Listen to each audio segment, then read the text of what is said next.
Indian consumer is very self-satisfied and self-driven, and I think that we don't necessarily look to the West for everything, especially trends.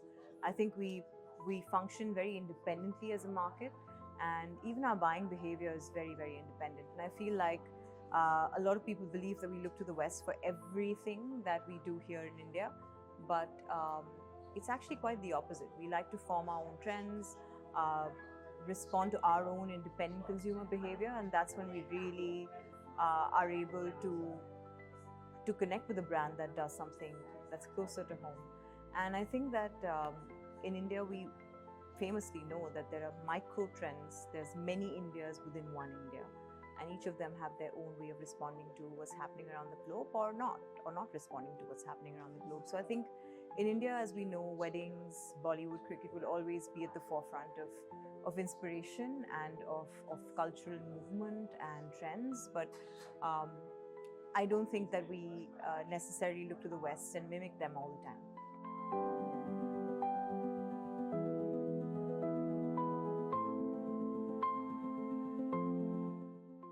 I think fashion entrepreneurs in the future will have to be very careful about product, curation, and storytelling. And I say storytelling because I think that the time where you could sell a product in isolation is over. I think today consumers want to be a part of a cultural movement, of a larger story, of a larger emotion, and not just buy the one jacket or the one dress or the one sari. It's always about, can I really trust this brand? Do I think that this brand is an extension of my personality, my family's personality, because family is so important in India. So I think we will have to also in many ways become very, very India proud. And I think when I say India proud, which means that the heritage that India has so long been serving as inspiration to the rest of the world, we'll have to look inwards and say that we are now an Indian brand made in India for the world. So I think the fact that because of AI and because of just the disruption that's happening in technology, what's going to happen is people will think it's easier to launch a brand, but I think it's the opposite. It's going to be much harder.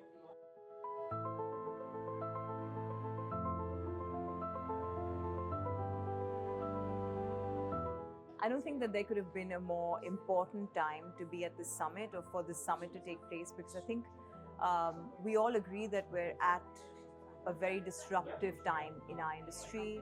We are living through some of the most challenging, uncertain times when it comes to retail. Like I said, the retail playbook and just the playbook for brands and consumption is completely dead. It will have to be reinvented. So I think when you're at the cusp of reinvention, it's important to get all brilliant minds together, both from a luxury point of view and from maybe high street point of view as well, because I think that today luxury is no longer just something that's expensive and something that's not easily available. I think that it stands for product, it stands for craft, it stands for much more. So I think this is a very, very important place to be at.